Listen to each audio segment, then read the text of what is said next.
Muri Zimbabwe tiri kusangana pano pa Sly Media TV tiine nyaya inosuwisa inokatyamadza iri kungosiya vanhu vemunharaunda yemuHighfields nemuGlenview vaine mubvunzo kuti nyika ino yeZimbabwe yapindwa nemweyayi nekuda kwenyaya yatakakubatirai yakaitwa naKundai Chitate musi wa6 Chivabvu ku Willows Road, mugwagwa unobva muguta reHarare uchienda kuGlenview nekubudiriro pakasanganikwa nemutumbi wakanga usingazivikanwa kuti ndewani wakapakirwa mudhireni rinorasa mvura mumugwagwa iwoyoyo pa opposite Doves. Vashandi vemunicipality yeHarare vakanga vachiita basa ravo semazuva ese vachibvisa marara, ndipo pavakasangana nemutumbi wakanga wakutohora wave kufunuka ganda, izvo zvakanga zvaakuita kuti mutumbi usazivikanwa kuti ndiani uye chakanga chichinyanya kuomesa basa iri rekuziva kuti ndiani akanga akapondwa akapakirwa mudhireni imomo nekuti akanga akapfeka mbatya dzakanga dzisina chitupa. Pakazoungana vanhu vakawanda zvikuru zvikazoita kuti vamwe ambuya vakanga vachitsvagawo hama yavo yavakanga vashaya kwemazuva 10 apfuura vakasvika vakaona mbatya dzakanga dzakapfekwa nemurume uyu akapondwa, vakamuziva vakati ndiye mwana wedu watiri kutsvaga. Vakadaidzana nehama dzavo kubva kuGlenview 8 uko kwaigara mukomana anonzi iye Tonderai Gomo anogara kuGlenview 8. Vachinge vazosvika hama vakawirirana vakatenderana kuti ichokwadi kubva muzuva raakanga ashayikwa ndidzo mbatya dzaakanga akapfeka zvinoratidza kuti mutumbi uyu wakanga uri wake Tonderai Gomo. Tinoda kuti nematambudziko kumuriyo kwaGomo, hama neshamwari dzose dziri kuGlenview 8 kutaura kuno kwatiri kuita, vanhu vaungana parufu rwaTonderai Gomo uyo akanga ashayikwa mazuva 10 apfuura. Mutori wedu wenhau akaita hurukuro nevashandi veHarare Municipality avo vanoshanda kugadzira nekuchenesa migwagwa. Hurukuro yavakaita navo ndeiyi, regai tivanzwe vachitaura. At Raphael Science, we believe your vehicle is a canvas for creativity. We start by capturing every detail, ensuring a perfect fit for your branding. We then meticulously measure every curve and contour. Our talented designers bring your vision to life with cutting-edge software. Next, the print. Using UV printers, stunning vinyl graphics that stand out on the road from our own industrial printers. With teamwork and dedication, we ensure every project is completed swiftly, efficiently, and on time. Transform your vehicle into a mobile advertisement with Raphael Science. Our portfolio speaks for itself. Come and let's drive your brand visibility forward. Contact us today for a free quotation. Raphael Science, tried and tested. Ndoshanda muDepartment of Board kukirina ma-catch pits. Saka patandichikirina catch pit ndopatatariswa mupataona mune mutumbi womunhu, ndopatatodaidzawo vamwe kuti uyai muone chiko chiri umu. Ndopa varume ava ndopavauya vakati amunhu, ndopavanonoripota kupi kuGrenora Police Station. Ndokubva vazonzi endai kupi, pane kumwe kwavaenda ndopazouya mapurisa auya ndopavabvisa mutumbi womunhu. Asi zvaita zvakanaka kuti varidzi vacho vabva vamuziva, vabva vamuona. Anonzi nhamba wokuGlenview. Ndo zvaitika izvozvo. Isai chingoriwo pabasa redu rekucleana ma-catch pit edu. Cleaning, Department of Cleaning ma-catch pit muroad. Ndo zvabasa redu ratoita. Saka ndo zvatasangana nazvo nhasi.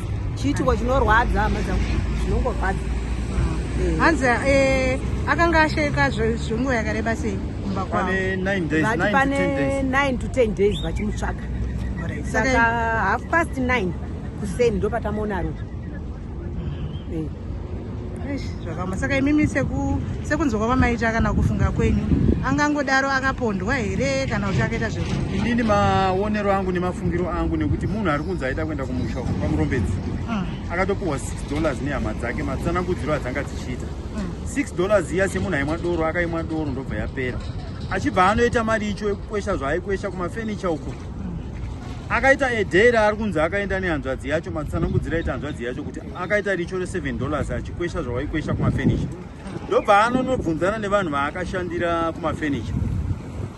Saka mafungidziro angu kana vasina kuita conflict nevanhu veuko kwaakashandira achibvunza mari kumafenisha uko, panogona kunge pakaita kaconflict kakakonzera kuti asvike pakurasikirwa neupenyu. Mafungiro wangu iwayo. Inini maonera angu ndaona kuti akaita zvekupondwa because kumeze kwake kunoratidza kuti kwakatsema madzimurere ari kuratidza kuti akaita zvekupondwa obva azokandwa ndokuti kechipiti racho iri hariite kuti munhu akawira obva apinda mukumwena akaita zvekupfekedzerwa pinda kudai akatarisa akaita zvekupfekedzerwa. Saka isusu wose vashandi vehurumende veDepartment of Roads vane chirongwa chekuklina makechi pits aya tichaedzawo kutaura neutungamiri huri pamusoro pedu kuti makechi pits aya aiswe maleads, tisarambe tichisangana netsaona dzakafanana neidzi nekuti pane imwe incident yatabva kunonzwa maimhanje chinzi kwamachipisa this same week kwakaonekwa futi munhu akafira mukechi pit. Saka it's a very big concern yekuti tichaisawo kuvakuru vedu vakakwanisa kana vasingakwanisa asi kuti vatry their best kuisa maleads pamusoro pemakechi pit. Hamusi kuwira vanhu chete, hamusi kufira vanhu chete, muri kuwira even motikari, muri kudonhera chero motikari. Sepakeodon pakazara mvura, makechi pits aripo muri kunzi makatombowira motikari last time. Saka zvine njodzi kuutano hwevanhu.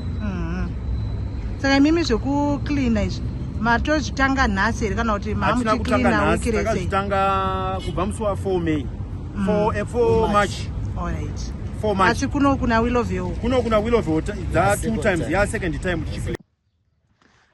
Aiwa, ndiyo hurukuro yakaitwa na Kundai Chitate, mutori wenhau weSly Media TV. Iye zvinezvi hatisati taziva kuti Tonderai Gomo achavigwa rini. Tichazenge tichikuzivisai kana tichinge tanzwa kuti nyaya yepostmortem yabudirira here. Ichinge yabudirira ndo panozobuda zuva rekuradzikwa kwemuchakabvu Tonderai Gomo. Tiri kudzidzawo zvekare kuti mhuri yeZimbabwe vanhu vari kufanira kunge vachifamba vaine zvitupa kunze kwekuti Tonderai yakanga atorerwa chikwama chakanga chine chitupa kana chitupa chake chikaraswa, kuti vanhu varase nyaya iyi zvisakurumidze kuzozivikanwa kuti ndiye Tonderai akapondwa.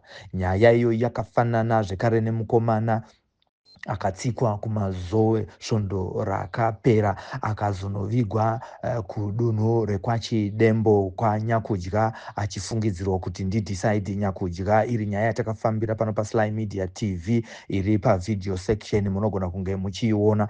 Chiri kunetsana nhasi uno mutumbi wakambenge watorwa uchinzi ndowaDecide wakadzorerwa kuconcession kumochwari, nanhasi hapana ati aklema kuti ndewa ani. Izvozvo mapurisa enyika yeZimbabwe vanogara vachikurudzira kuti munhu ngaafambe aine chitupa kuitira kuti ukasangana netsekwende dzakadai unokurumidza kuzivikanwa kuti ndiwe ani.